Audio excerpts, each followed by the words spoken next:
número 1, por ejemplo, se puede hacer que un número se represente a sí mismo. Cuando eso ocurre, cuando usted llama, imagínese que los conmutadores no estuvieran diseñados para darle ocupado cuando usted marca el mismo número en el que se encuentra usted. Antes, en el pasado, si usted marcaba 0011 y colgaba, la llamada regresaba al mismo número en el que estaba usted. Era un mecanismo que utilizaban en el pasado los técnicos telefónicos para decidir si estaba conectado el teléfono a la central más cercana. Bueno, cuando se empezó a utilizar un mecanismo que permitía que un número se representara a sí mismo, que es como llamarse por teléfono a uno mismo, empezaron a suceder cosas muy raras. De pronto aparecían ideas matemáticas que eran al mismo tiempo verdaderas y falsas. Y lo que demuestra, lo que fue todavía más inquietante del trabajo de este hombre, es que Kurt Gödel demuestra que cualquier sistema formal, es decir, cualquier sistema que sirva para representar ideas y siga reglas estrictas, cualquier sistema así va a tener el mismo problema. Van a existir ciertas ideas que son o inconsistentes o van a existir ciertas verdades que el sistema no va a poder representar. Un ejemplo que ya he usado en alguna otra ocasión y algunos de ustedes probablemente van a reconocer. Un ejemplo de un sistema formal muy bien conocido, es el lenguaje, el idioma. Cuando yo digo algo puede ser verdadero o falso. Está lloviendo, pues o está lloviendo o no está lloviendo. Pues claramente, ¿no? ¿Qué tan difícil es eso? Cualquier frase que yo diga puede ser verdadera o falsa, ¿no? ¿Qué tal si yo digo estoy mintiendo? La frase está bien construida, tiene el formato correcto, sigue las reglas del sistema. Pero al hacer referencia a sí misma, al representarse a sí misma, al mencionarse a sí misma, esa frase está generando una situación paradójica. Si usted escribe, esta frase es falsa, la frase está hablando de sí misma. Dice, esta frase. Los matemáticos se dieron cuenta de que cada vez que un sistema, cualquier sistema formal, podía hacer referencia a sí mismo, podía meterse en problemas. Podía de pronto llegar a una situación en la cual no se podía demostrar la realidad o falsedad de algo.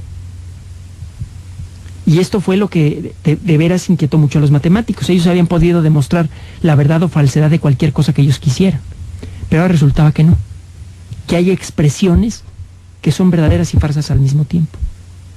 Ahora, a la hora de llevar eso al mundo de las matemáticas, se dieron cuenta que no importa qué tantas vueltas le dieran a las matemáticas, siempre en ciertas circunstancias podrían existir ideas igualmente paradójicas, que había cosas que las matemáticas no podían demostrar como ciertas o falsas por su propia naturaleza.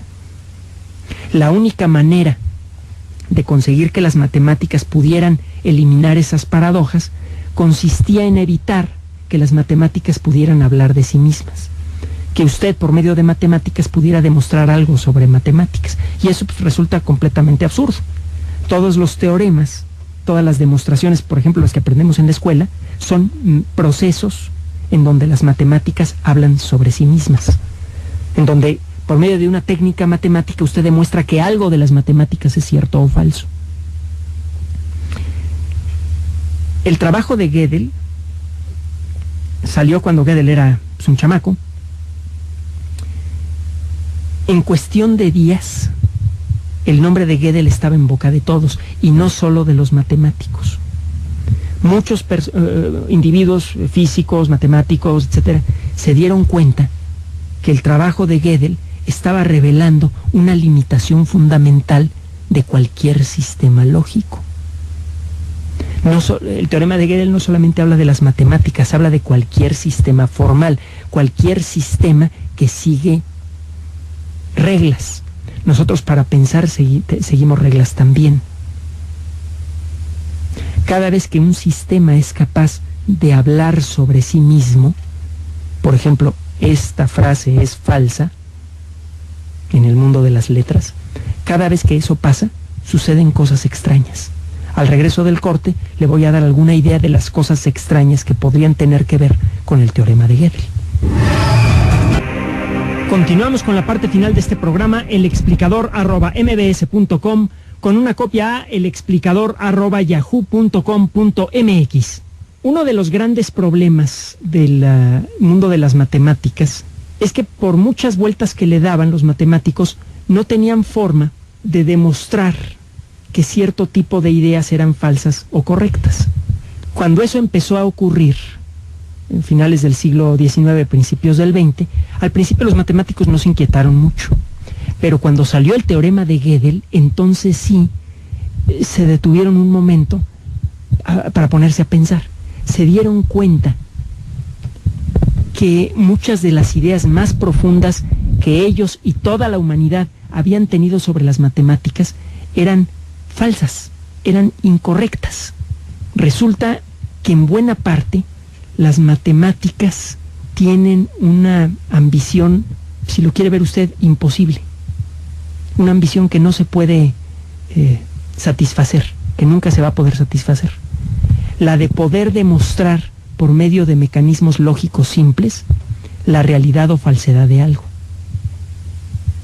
Eso sí, de veras puso a los matemáticos de cabeza. Y al poco tiempo, un montón de otras personas empezaron a darse cuenta del impacto que tenía esta idea en el mundo de la filosofía.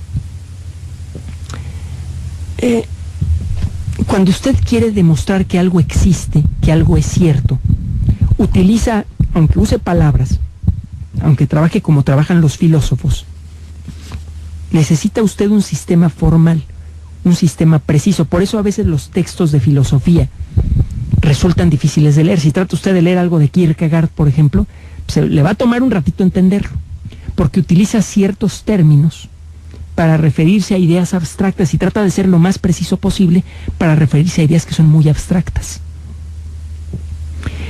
Los filósofos, los químicos, los biólogos, usted en la calle, todos utilizamos un sistema lógico para expresarnos. Cuando decimos una frase, esa frase tiene una cierta intención de expresión. Usted cuando dice está lloviendo, quiere expresar una idea muy precisa.